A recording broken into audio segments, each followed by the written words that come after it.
Herkese salam. Yeni vloguma xoş gəlmisiniz. Bu vlogun birinci hissəsini paylaşmışdım. Kitab sərgisinə getmişdim və bu da kitab sərgisinin ikinci hissəsidir. Burada səhərimi belə bir Türk kofisi ilə açıram. Biraz kitab mütaliə edirəm. Çingiz Abdullayevin Soyuqdan Dönməyən Cəsuslar kitabını mütaliə edirəm. Maraqlıdır. Detektiv janrda yazır. Çingiz Abdullayev sevənlər artıq kitabın süjet xəttini anladılar deyərdim.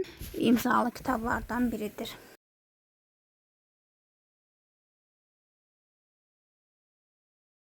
Artıq payızın işıltısı, payızın ab-havası bəzi ağaclarda özünü göstərir və mən də bu ağacı öz vloguma qoymasaydım alınmazdı. Və indi isə kitab sərgisinə 5-ci günü idi gedirdim və mənim isə 2-ci günümdür artıq. Qədim Qala nəşriyyatını çəkirəm. Çünki Qədim Qala Rövşən Abdullaoğlunu dəvət etdiyinə görə düşündüm ki, bu dəfəki videom daha çox Qədim Qalaya aid olsun. Və kitab sərgisinin əsas mühüm mövzusu texno insan, dünənin əfsanəsi, bugünün hadisəsidir. Və buyurun, dəyərli yazarımız, müəllifimiz Rövşən Abdullaoğlu'yu dinləyin. Bir şeydir ki, orada bəzən olur ki, insan o peşəni tamlığı ilə mənimsəmək üçün mütləq olaraq orada çox çalışmalıdır.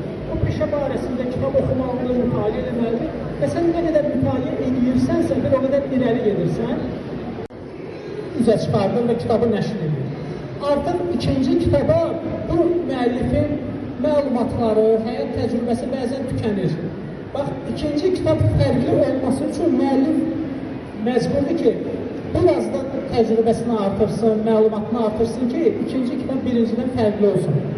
Artıq üçüncü kitaba gələndə bunun bazası daha da azalmış olur. Üçüncü kitabı yazmaq birinci və ikincidən daha çətin olur. Çünki sənin resursların tükənir, sənin həyata baxışın tükənir, təcrübən bitdi. Sən artıq yenə də bir üçüncü kitab üçün daha çox güc qoyursan. Ona görə bəzən olur ki, məsələn, Xalid Hüseyin barəsində deyirlər ki, birinci və ikinci kitabını oxumaq onun yaradıcılığını tamlığı ilə bilmək üçün kifayətdir. İndi isə keçid edirəm 11-ci Beynəlxalq Kitab sərgisindən aldığım kitabları sizinlə paylaşmağa. Diaspres nəşriyyatından 3 ədəd kitab aldım. Kitablardan birincisi İkiqay. Həm də bu kitabın müəllifi oktyabr ayında Bakıya gələcək. Görüş və imza saat olacaq və alınsa oraya getməyi düşünürəm, imzalatdırmağı düşünürəm. Və mən də ki, oktyabrda da mütaliə etməyi düşünürəm. Görə gedişat necə gedir. Ardından Çingiz Abdullayev. İkinci kitabıdır bu. Oliqarxın vəsiyyətnaməsi. Birinci kitab satışda bitmişdi. Mən də ikinci kitabı alıb, həm də görüşüb, həm də imzalatdırdım. Sonra isə Fyodor Dostoyevskidən Cinayət və Cəza Dünya Klassikləri. Bu kitabı çoxdan da istəyirdim. İyun ayında nəşrə verilmişdi və gördüyünüz kimi çox gözəl bir kitabdır. Ümumiyyətlə bu seriyanı çox sevirəm. Məncə hər oxucunun kitab rəfində belə kitablar yer almalıdır. Mən də bilmirəm, yadınıza gəlirsə, keçən vloglarıma baxmısınızsa, bu seriyadan 2 ədəd kitabım var. Biri də Lev Dostoyevskinin Alçadılmış, təhqir edilmiş insanlar kitabıdır. Onu mütaliə etmişəm. Bir də Lev Tolstoyun Anna Karenina kitabı. Yəni bu seriyadan 3-cü kitabımdır artıq oldu. Zamanla əslində qeyd etdiyim kitablar var. Onları almağı düşünürəm və aldıqca da YouTube kanalımda sizinlə bölüşəcəm. Əgər kitab həvəskarısınızsa, izləmədə qalın. İndi isə keçək Obra nəşriyyatlardan aldığım kitabları sizə göstərməyə. Parlaq imzalardan Stefan Zweig'ın Şahmat əsərini almışam. Bu əsəri ümumiyyətlə heç oxumamışam, amma çox təriflənir. Mən də bir oxucu olaraq dedim ki, mütləq alım, mütaliə edim. Parlaq imzaların ümumiyyətlə nəşriyyatını çox sevirəm. Oxucu candır deyir. Həqiqətən də təşəkkürlər. Bu seriyadan 3-cü kitabdır məndə var. 2 hissəsini oxumuşam. Əgər məni izləyənlər varsa artıq biləcək. Çünki biri Lev Tolstoyun kitabı idi. Ağa və Nökər və birincidəki Mirzə nəsə belə adı var qəribə, yadımdan çıxıb. Ümumiyyətlə bundan qabaq bu seriyadan olan kitablar çox təsir eləmişdi mənə. Düşünürəm ki, bu da məndə iz qoyar. Mənim üçün bir daha bir yenilik oldu. Mimta Yayımlar nəşriyyatından Oxu, qəlbin ülviyyətə bağlansın nəşriyyatına ilk dəfə tanış olurdum və ilk dəfədir ki, İradə Qədirovadan Dünya Vətəndən Başlayır kitabını aldım və özü ilə görüşdüm. Və əlbəttə ki, mütləq imzası da kitabımda qeyd olundu. Bunu da inşallah düşünürəm ki, gələcək günlərdə mütaliə edəcəm tez bir zamanda. Çünki çox istəyirəm bu kitabı mütaliə etməyi. Və ardından İradə Qədirovadan 2 ədəd də kitab var. Onları da mütaliə etməyi düşünürəm. Və yaxında özü ilə görüşdüyümüz vaxtda da 4-cü kitabı çıxacağını söyləmişdi. Uğurlar olsun. Onu da almağı düşünürəm. Mən Qədim Qala nəşriyyatını Rövşən Abdullaoğlu'ya görə tanımışam və Qədim Qaladan ümumiyyətlə kitablarım var. O da Rövşən Abdullaoğlu'nun 3 ədəd kitabıdır, üçü də imzalıdır və bu Qədim Qala nəşriyyatının da sərgidə Rövşən Abdullaoğlu'na dəvət olunmuşdu. İmza və görüş saatı olduğuna görə 2 ədəd kitab aldım və özü ilə görüşüb kitablarımı imzalatdırdım. Mən yeməliyəm, yox, mən yeməli deyiləm və Koramal. Bu 2 ədəd kitabı tezliklə mütaliə etməyi düşünürəm. Çünki çox maraqlıdır və növbəti o biri kitablarını da almağı düşünürəm, digər kitablarını.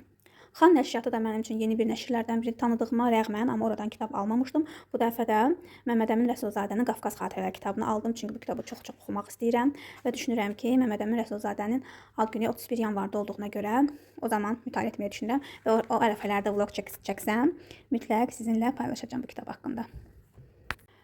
Bu dəfə Qanundan bir ədəd kitab aldım. Ümumiyyətlə mənim kitablarımın çoxu Qanun nəşriyyatına aiddir və mən də bu dəfə çoxdan da istədiyim Anarın Təxminə və Zaur və ya 5 mərtəbəli evin 6-cı mərtəbəsi olan kitabını aldım. Filminə dəfələrlə izləsəm də bir kitab oxuyan biri olaraq, sevəni olaraq düşündüm ki, bu kitab mütləq mən mütaliə edib və rəhbimdə olmalıdır. Mayaq nəşriyyatının 2 ədəd kitabım olduğuna görə bu dəfə kitab yox, oxucu gündəliyi aldım. Çünki mənim keçən ildən oxucu gündəliyim var idi. Bu 2025-ə aiddir və artıq demək olar ki, bitmək üzrədir. 2 aydan sonra 2025 bitir. Mən də 2026 üçün üzəri belə balaca şəhzadə olan şəkillə aldım. İnşallah bunu da 2026-da oxuduğum, mütaliə etdiyim kitabları bura yazmaqla bitirməyi qismət olar. Bilənlər bilir, bilməyənlər üçün deyim ki, 11-ci kitab sərgisində Ali və Nina iştirak etmədiyinə görə mən çox pis olmuşdum və 2 gündən sonra saytda endirimlər olmuşdu, 20% endirimlər və mən bu da endirimi qaçırmamaq üçün mütləq Ali və Ninadan da 2 ədəd kitab əldə etdim. Və o kitablardan biri Oliqarxın Varisi.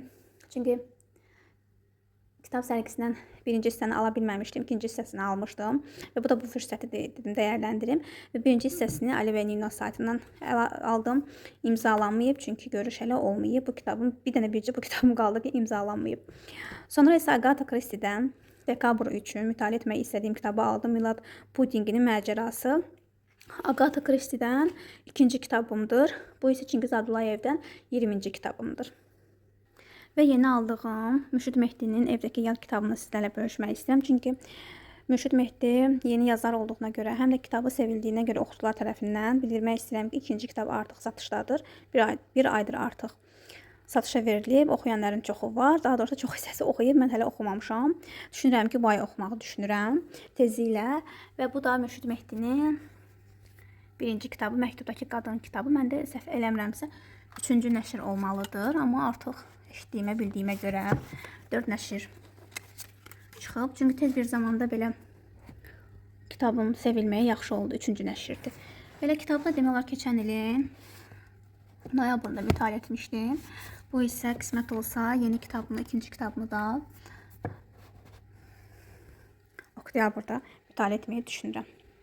Belə, hələ ki bu qədər, vlogum davam edir.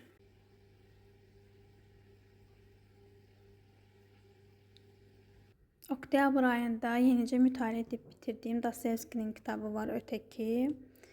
Və bu ay burada yığacağım kitabları və sonunda kitab videosu çəkəndən sonra artıq rəflərə yığacağım kitablarımı.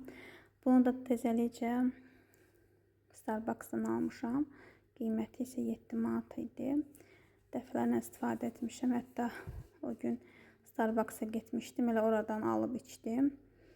Cappuccino aldım. Belə.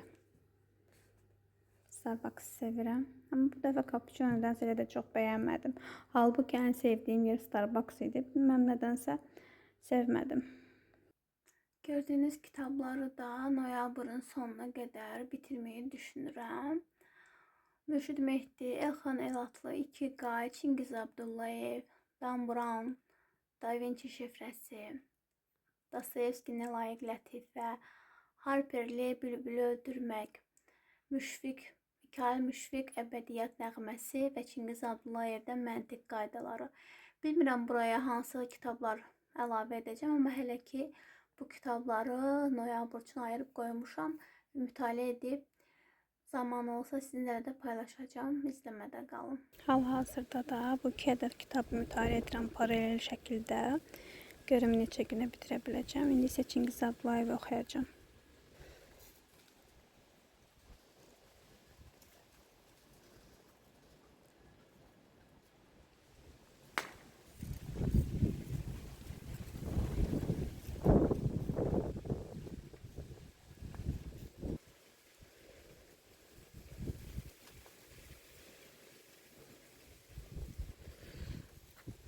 Sona qədər izləyənlər hər kəsə təşəkkürümü bildirirəm. Vlogumu sonlandırıram.